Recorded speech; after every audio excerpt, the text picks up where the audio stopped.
Assalamualaikum warahmatullahi wabarakatuh. Bismillahirrahmanirrahim.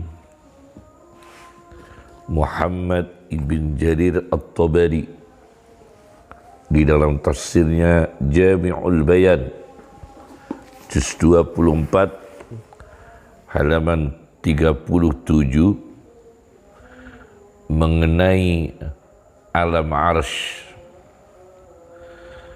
Beliau mengatakan wa ya'ni bil arsy as-sarir. Allah menghendaki mengenai arsy ialah as-sarir, ranjang atau singgasana. Beliau memaknai alam arsy adalah ranjang atau singgasana Allah Subhanahu wa ta'ala. Kemudian kita fahami bahwa arsy itu merupakan alam yang berfisik. Saya baca di dalam kitab Al-Asma was Sifat karya Imam Baihaqi, Abu Bakar bin Husain bin Ali Al-Baihaqi, halaman 398-399. Beliau mengatakan bahwa apa yang dikatakan para ahli tafsir ala annal arsya huwa sarir, atas sesungguhnya arsy ialah singgasana atau ranjang, wa annahu jismun mujassamun, dan arsy itu berfisik yang didesain oleh Allah bentuk fisik. Khalaqallahu ta'ala wa amara malaikatahu bihimlih. Allah menciptakan alam arsy dan memerintahkan para malaikat untuk memikulnya. Wa ta'abbadahum bi ta'dhimihi wat tawaf, dan memerintahkan para malaikat untuk beribadah kepada Allah, mengagungkan dan menjadikan arsy sebagai tempat tawaf. Itu masalah pertama. Masalah yang kedua tentang arsy di atas air. Ayat 7 surat Hud. Imam Abu Mansur Al-Maturidi di dalam tafsirnya Ta'wilatu Ahli Sunnah jilid 6 halaman 100-101. Beliau mengatakan jika arsy itu dimaknai sebagai kinayah dari kerajaan dan kesultanan Allah, maka memaknainya arsy di atas air ialah kana adhara mulkahu anima. Allah menunjukkan, mendahirkan kerajaannya dari air, yakni li'anna bil ma'i duhuru kulli syai', karena dengan air tampaknya segala sesuatu dari ciptaan Allah, sesuai surat Anbiya ayat 30, wa ja'alna minal ma'i kulla syai'in hayyin, dan aku jadikan dari air segala makhluk hidup, segala sesuatu yang hidup. Itu kalau arsy diberikan arti kinayah, yakni kerajaan dan kesultanan. Jika arsy itu memang diberikan makna as-sarir, jadi Imam Al-Maturidi tidak menolak apa yang ditafsirkan oleh Imam Muhammad bin Jarir At-Tabari bahwa arsy itu merupakan alam berfisik, yakni as-sarir, ranjang atau singgasana. juga ditafsirkan oleh Al-Baihaqi, maka Al-Maturidi mengatakan jika arsy itu diberikan arti as-sarir atau al-kursi, maka ini adalah alam arsy yang diciptakan oleh Allah, yakni singgasana ranjangnya Allah yang Maharaja, liyamtahina malaikatahu bihamlih, untuk menguji para malaikatnya, membawanya, memikulnya, wal khidmah lahu, dan berkhidmah kepadanya meskipun Allah tidak membutuhkan dikhidmai, ala ma yakunu limulukil ardi sarir, seperti raja-raja di bumi itu mempunyai ranjang, mempunyai singgasana. Nah, ini jelas juga bisa diterima. Jadi arsy di atas air juga bisa diterima dalam arti as-sarir, yakni ranjang dan singgasana. Kemudian tafsirannya Rasyid Ridha dalam tafsirnya Al-Mannar juz 12 halaman 16, Rasyid Ridha mengatakan bahwa di dalam tafsirnya, wa amma arsyur rahman azza wa jalla fahuwa min alamil ghaib, dan adapun arsy-Nya Allah yang Maha Pengasih, azza wa jalla, Maha Mulia, Maha Agung, maka ia termasuk alam gaib, alladzi la nudrikuhu bihawasina, yang kita tidak menemukannya dengan panca indera kita, wala nastati'u tasawwurahu biafkarina, dan kita tidak mampu menggambarkan, mengkhayalkan, membayangkan dengan pikiran kita. Ini versi Rasyid Ridha. Jadi beliau tidak memastikan apakah arsy itu jisim dalam bentuk benda, as-sarir, atau dalam makna kinayah. Beliau tidak memastikan. Itu Rasyid Ridha. Tapi ahli sunnah wal jamaah sudah diwakili oleh Muhammad bin Jarir At-Tabari, Al-Baihaqi, Abu Mansur Al-Maturidi, bahwa arsy itu adalah alam yang berfisik. Masalah yang ketiga, arsy dipikul oleh malaikat.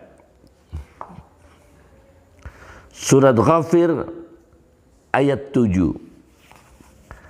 Alladzina yahmiluna al-arsya, mereka malaikat yang memikul arsy.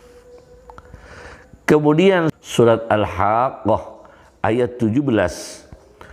Wa yahmilu arsya rabbika fawqahum yawma idzin samaniyah, dan memikul arsy Tuhanmu di atas mereka di hari kiamat 8 malaikat. Jadi besok pada hari kiamat arsy dipikul oleh 8 malaikat. Bagaimana makna ini? Saya baca, ini masalah ketiga di dalam kitab Al-Jami' li Ahkamil Quran atau Tafsir Al-Qurtubi di juz 18 halaman 266. Imam Al-Qurtubi mengatakan, menukil dari hadis Nabi sallallahu alaihi wasallam, saya bacakan, wa 'anin Nabi sallallahu alaihi wasallam anna hamalatal arsy al-yawma arba'ah, sesungguhnya malaikat yang memikul arsy pada hari ini di dunia berjumlah 4. Fa idza kana yaumul qiyamah, maka nanti apabila terjadi hari kiamat, ayyadahumullah ta'ala bi arba'atin akhirin, maka Allah akan menguatkan 4 malaikat itu ditambah dengan 4 malaikat lain. jadi berjumlah 8. Fakanu samaniyah. Nah, ini juga masalah ketiga ini. Masalah malaikat memikul ars berjumlah 8, 4. Sekarang ini 4 malaikat sesuai hadis Nabi SAW. Ketika belum kiamat, nanti sesudah kiamat ditambah 4 menjadi 8. Masalah keempat, profil malaikat yang memikul ars. Saya baca dalam kitab Al-Mustadrak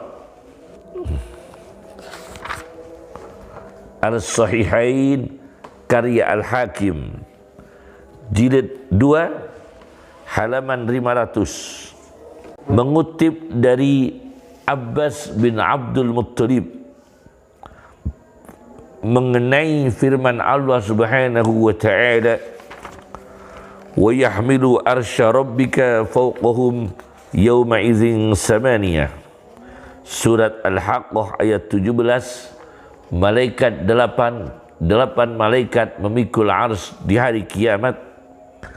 Abbas bin Abdul Muttalib mengatakan dalam tafsirannya, beliau mengatakan samaniyatu amlak ala suratil awal, 8 malaikat yang diciptakan oleh Allah, diwujudkan oleh Allah, bentuknya adalah kambing hutan atau kambing gunung.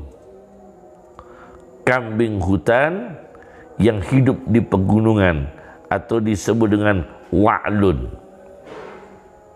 Jadi malaikatnya nanti 8 memikul ars. Profil malaikat ini bentuknya bentuk kambing hutan. Tapi malaikat itu kekuasaan Allah, maha besarnya Allah bisa menciptakan malaikat dalam berbagai bentuk. Itu kuasanya Allah Subhanahu wa ta'ala. Ini dikutip oleh Imam Al-Hakim dalam kitabnya Al-Mustadrak jilid 2 halaman 500. Masalah kelima, konstruksi ars berkaki.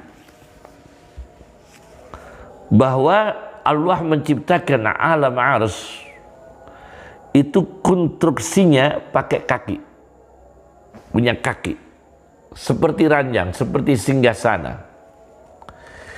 Ini saya baca di dalam Sahihul Bukhari, hadis Bukhari, nomor hadis 2412.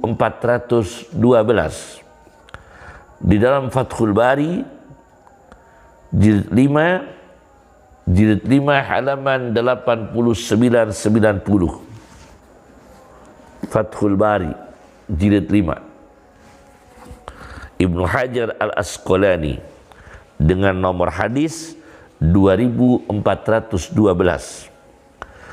Konstruksi ars berkaki. Ini masalah kelima.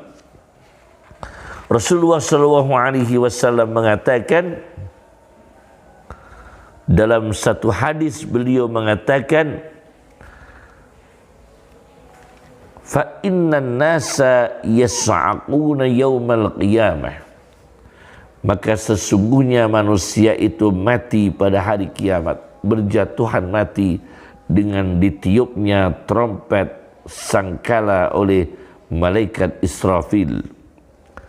Fa akunu awwala man tanshaqqu anhul ardu.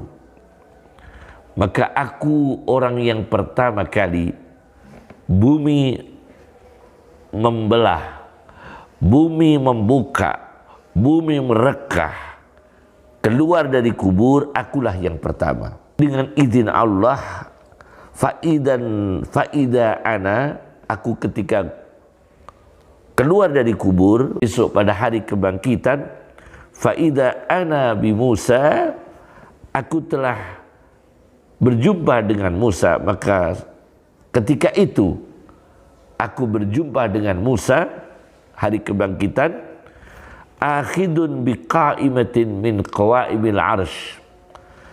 Musa alaihi salam sedang berpegangan dengan satu kaki di antara kaki-kaki alam ars. Berarti alam ars itu berkaki, berfisik. Ini bersesuai dengan hadis sahih riwayat Bukhari. Yang keenam, masalah posisi dan letak ars. Posisi dan letak ars. Saya baca di dalam hadis Bukhari, nomor hadis 2790 di Fathul Bari,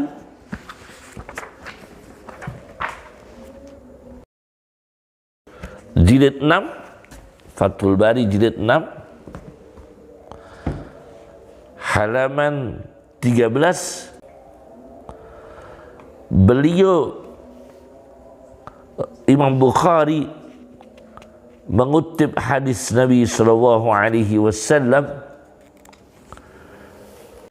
Hadis Bukhari, Rasulullah sallallahu alaihi wasallam mengatakan, "Fa idza sa'altumullaha fas'aluhu firdaus." Maka jika kamu sekalian memohon kepada Allah, maka memohonlah kepada Allah, mintalah surga firdaus. Firdaus itu dari kata fardasah, artinya lebar. Jadi al-firdaus adalah surga yang sangat lebar. Al-fardasah as-sa'ah, sa'atun, dari kata wasi'a yasa'u sa'atun, artinya wasi'a yasa'u wus'an wasa'atan, artinya luas, lebar. Al-firdaus dari kata fardasah. Fa innahu awsatul jannah wa a'lah. Maka sesungguhnya surga firdaus adalah surga yang posisi paling tengah dan surga yang posisi paling atas. Nah, kemudian ada seorang rawi bernama Yahya bin Salih menduga ada hadis lanjutannya, menduga wa fawqahu arsyur rahman. Lanjutannya hadis diduga ada kata wa fawqahu arsyur rahman, dan di atas surga firdaus posisi letaknya ars. Jadi posisi dan letak ars berada di atas surga firdaus.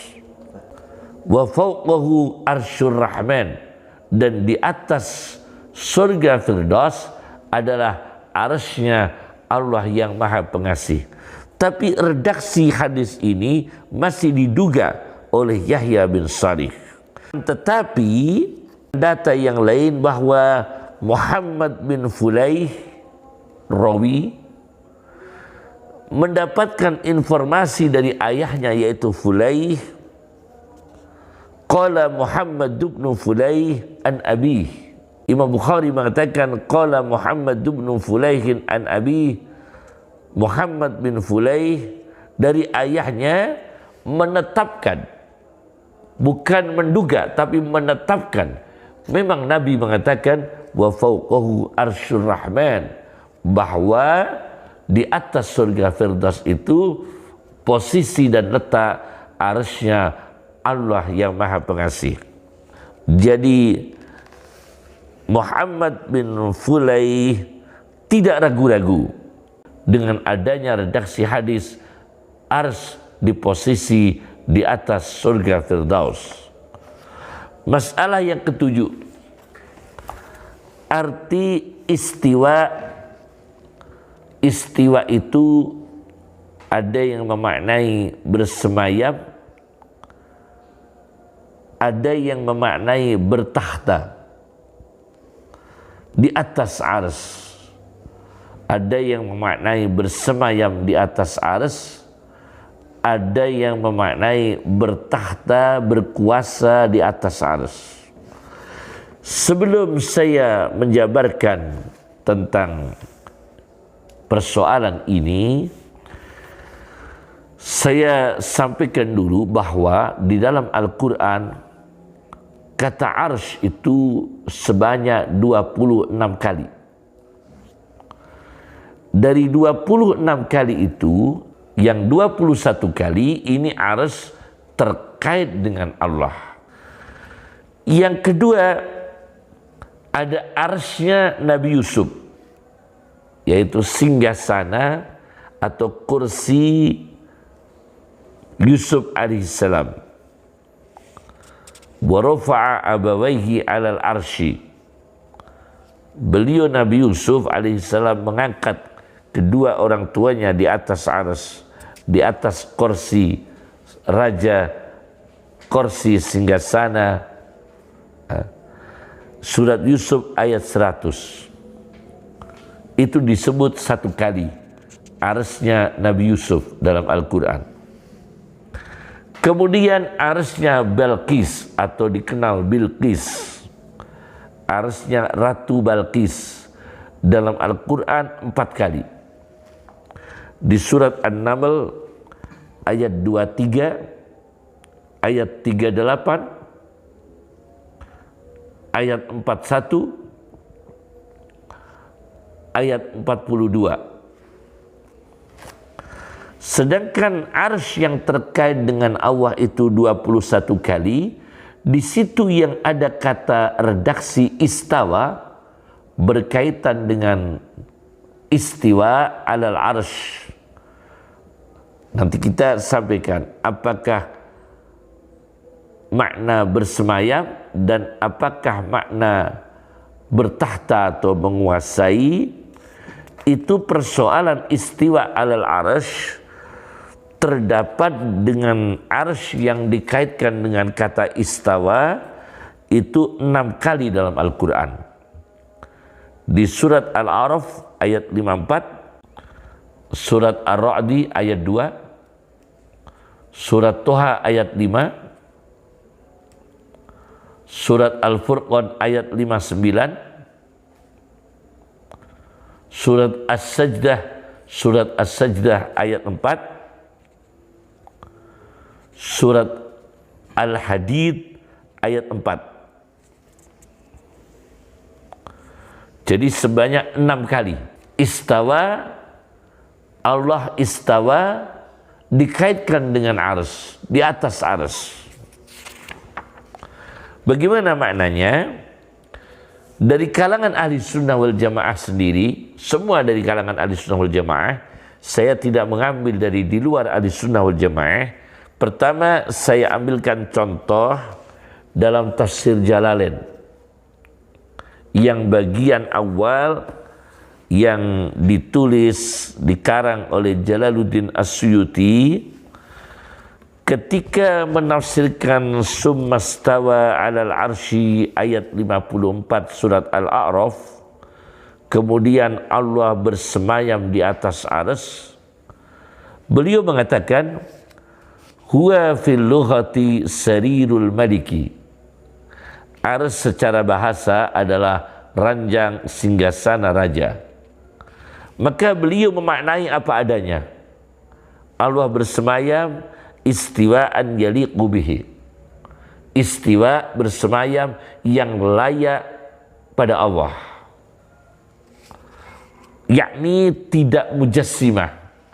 Yakni beliau tidak mengatakan Allah berjisim, berfisik seperti makhluk. Allah qiyamuhu binafsih, berdiri dengan sendirinya. Dan Allah tidak bertempat berarti menempati di arsy. Beliau tidak mengatakan begitu, bertempat hajat, yakni Allah butuh tempat, bukan begitu. Beliau tambahkan istiwaan yaliqu bihi, bersemayam yang layak kepada Allah. Yakni bagaimana gambarannya tidak diketahui. Pokoknya yang layak bagi Allah. Kalau layak bagi Allah berarti Allah tidak berjisim, Allah tidak hajat tempat, tidak butuh tempat. Nah, ini tafsirannya Jalaluddin As-Suyuti.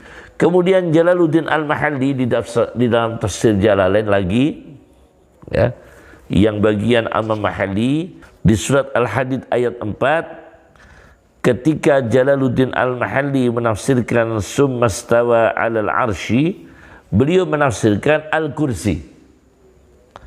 Al-kursi istiwaan yaliqu bihi. Bersemayam di atas arsy diartikan kursi istiwa yang layak bagi Allah. Jadi beliau ini tafwid, menyerahkan diri bagaimana Allah bersemayam di atas arsy, pokoknya yang layak bagi Allah dan Allah sendirilah yang mengetahui. Istiwaan yaliqu bihi.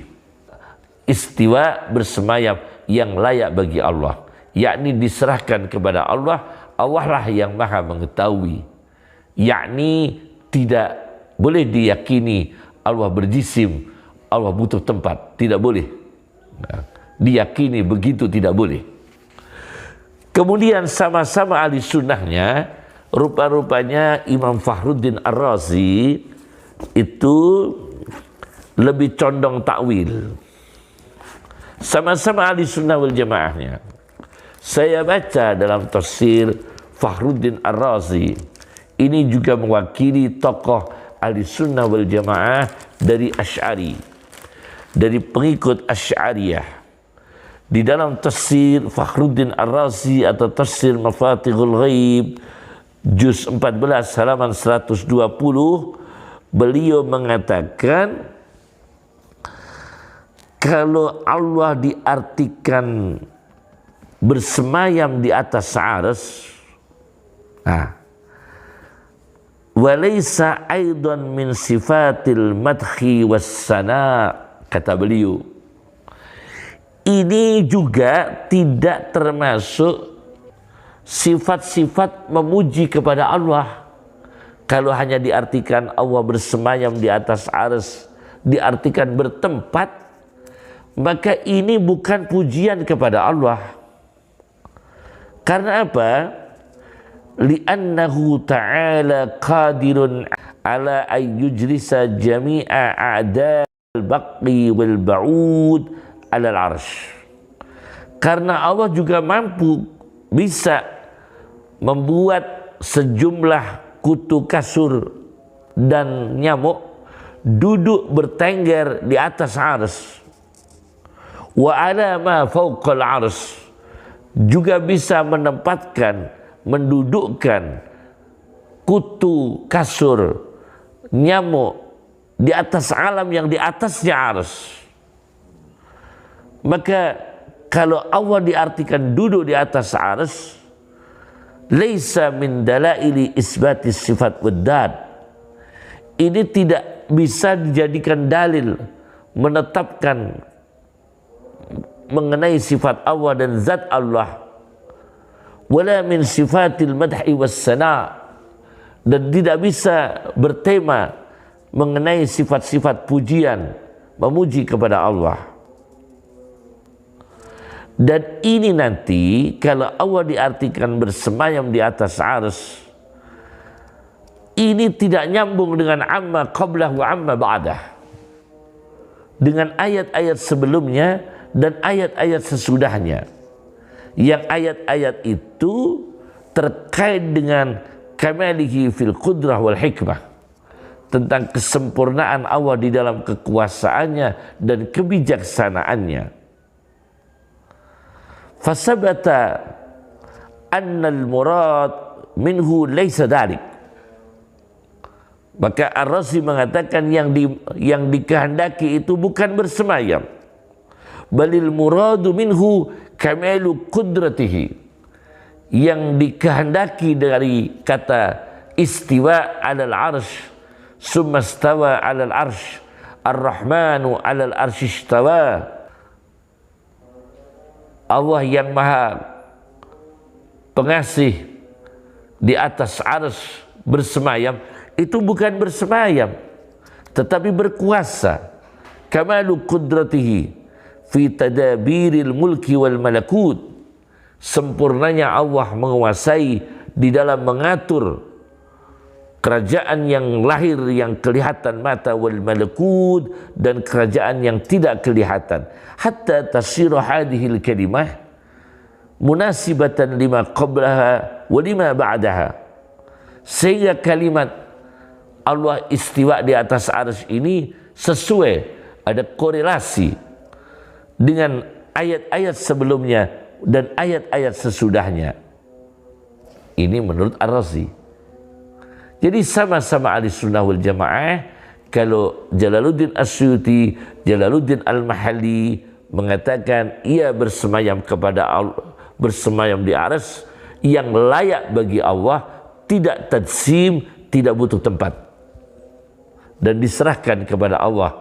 Al-kaif majhul. Bagaimana gambarannya kita tidak tahu. Tafwid kepada Allah. Kalau Imam Fakhruddin Ar-Razi mengatakan arti sumastawa alal arsy atau ar-rahmanu alal arsy istawa ialah menguasai. Jadi tidak bersemayam tapi bertakhta. Wallahu a'lamu bissawab. Yang terakhir, memang kedua-duanya ada dalam linguistik bahasa Arab. Saya baca di dalam sebuah kamus klasik, kamus bahasa Arab As-Sihah. Ini kamus sebelum munculnya kamus besar Lisanul Arab karya Ibnu Mandur, belum ada kamus besar Al-Muhit, belum ada kamus besar Tajul Arus. Ini kitab ditulis oleh Ismail bin Hamad Al-Jauhari Al-Farabi, kamus As-Sihah, di jilid 2 halaman 1735. Memang istawa itu ada yang memaknai dalam bahasa Arab, istawa itu satu, ala, tinggi di atas arsy, yakni Allah tinggi di atas arsy, bertakhta, menguasai di atas arsy. Ada yang maknai istaqarra, tetap. Nah, ini yang rawan. Di makna tetap ini jangan sampai terbawa ke mujassimah, ke tajsim, mengatakan Allah butuh tempat arsy. Jangan sampai begitu. Tapi kita istiwaan yaliqu bihi, istiwa yang layak bagi Allah, yakni tidak butuh tempat.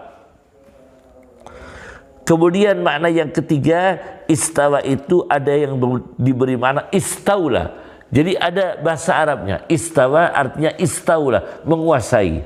Dan rupa-rupanya Fakhruddin Ar-Razi ini memakai dari linguistik bahasa Arab, istawa artinya istaula, menguasai. Semoga bermanfaat. Assalamualaikum warahmatullahi wabarakatuh.